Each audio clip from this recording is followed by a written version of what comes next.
नमस्कार, मैं हूं रवीश कुमार। दोस्तों, जरा आप सोचिए, जब कोई कैबिनेट मिनिस्टर खुद खुलकर कहे कि उनके खिलाफ पेड कैंपेन चलाया गया है, पैसे खर्च करके उनकी छवि खराब की जा रही है, तो इसका मतलब सीधा सीधा है कि सरकार के भीतर ही कोई अंदरूनी खेल चल रहा है। वरना भला कौन इतनी हिम्मती इनके साथ ही ऐसे देश सन के दिस्कर के सरकार के भीतर है जो कम्युनिटी दिस्कर तक करेगा कि मोदी सरकार के एक मंत्री के खिलाफ पैसे देकर अभियान चलाए। और जब बात संघ के सबसे करीब माने जाने वाले गडकरी की हो तो शक और गहराता है। नागपुर के एक वरिष्ठ पत्रकार ने साफ बताया कि संघ के दफ्तरों में यह चर्चा तेज है कि गडकरी को बदनाम करने की यह साजिश कोई मामूली घटना नहीं है, बल्कि यह एक सुनियोजित और महंगी कवायद है।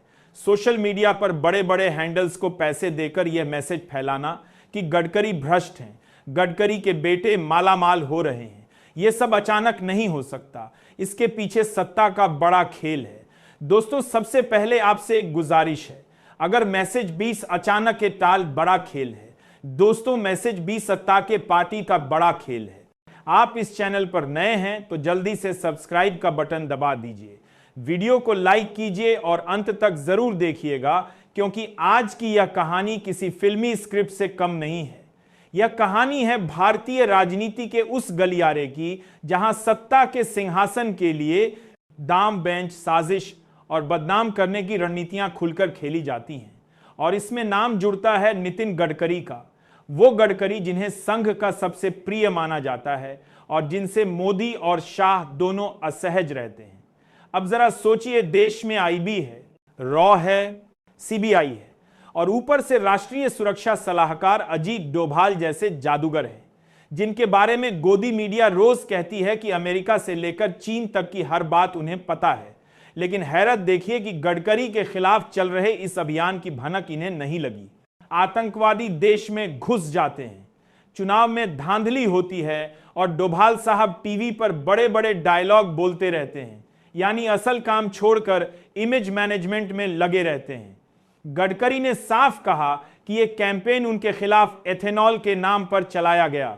उनके बेटों की कंपनियों का नाम उछालकर यह दिखाने की कोशिश हुई कि परिवार की जेबें भरी जा रही हैं। अब ये कंपनियां अचानक 18 करोड़ से 523 करोड़ तक पहुंच जाती हैं। उनके शेयर की कीमत 37 से 638 तक पहुंच जाती है। सवाल उठना लाजमी है कि यह चमत्कार कैसे हुआ। जनता के खून पसीने की कमाई से टैक्स लिया जा रहा है, महंगाई से लोग मर रहे हैं और मंत्रियों के बेटे देखते ही देखते अरबपति बन जाते हैं। यहां विपक्ष भी चुप नहीं बैठा। कांग्रेस प्रवक्ता पवन खेड़ा ने सीधे नाम लेकर गडकरी और मोदी दोनों पर हमला बोला। उन्होंने कहा, पिता नीतियां बनाते हैं, बेटे उसी नीति से पैसा बनाते हैं और यह खेल सिर्फ गडकरी तक सीमित नहीं है, यह मोदी सरकार के कई मंत्रियों में दिखता है। लेकिन असली सवाल यह है कि आखिर इस पेड कैंपेन के पीछे कौन था। बीजेपी और संघ के गलियारों में चर्चा है कि इसके पीछे अमित शाह और पीयूष गोयल का नाम लिया जा रहा है। शाह इसलिए क्योंकि मोदी के बाद प्रधानमंत्री पद की सबसे बड़ी दावेदारी उनकी ही है, और पीयूष गोयल इसलिए क्योंकि वो शाह के साथ खड़े दिखते हैं। अब आप पूछेंगे, मोदी इसमें कहां है? तो देखिए, मोदी जी की राजनीति हमेशा से अपने संभावित प्रतिद्वंद्वों को खत्म करने की रही है और गडकरी उनके लिए सबसे बड़ा खतरा है। क्यों? क्योंकि संघ उन्हें मोदी के विकल्प के रूप में देखता है। बीजेपी के भीतर भी गडकरी की छवि काम करने वाले मंत्री की है। विपक्ष तक मानता है कि गडकरी ईमानदारी से काम करते हैं, यानी अगर मोदी की कुर्सी डगमगाई तो संघ और कुछ सांसद गडकरी का नाम आगे बढ़ा सकते हैं। यही डर मोदी और शाह को बेचैन करता है। गडकरी ने यहां तक कह दिया कि उनके निर्वाचन क्षेत्र में 3 लाख वोट काट दिए गए। अब आप सोचिए, जब एक केंद्रीय मंत्री ही कह रहा है कि वोट चोरी हुई है, तो चुनाव आयोग की विश्वसनीयता कितनी बचती है?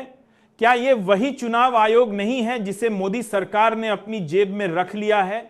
गडकरी के इस बयान से साफ हो गया कि यह सरकार वोटों की चोरी से बनी है, और अगर एक मंत्री के वोट कट सकते हैं तो आम जनता के वोटों का क्या हाल हुआ होगा। मोदी सरकार की असलियत यही है। झूठ और प्रचार 2014 से अब तक कितने झूठ गिनवाऊं। हर खाते में 15 लाख, हर साल 2 करोड़ नौकरियां, हर किसी के सिर पर घर, 55 लीटर पेट्रोल, कोई भी वादा पूरा नहीं हुआ।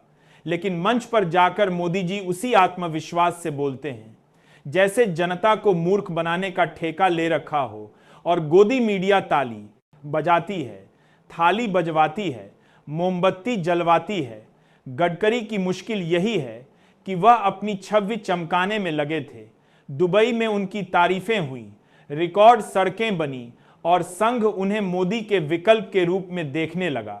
यही बात शाह और मोदी को चुभ गई, क्योंकि सत्ता का खेल आसान नहीं है।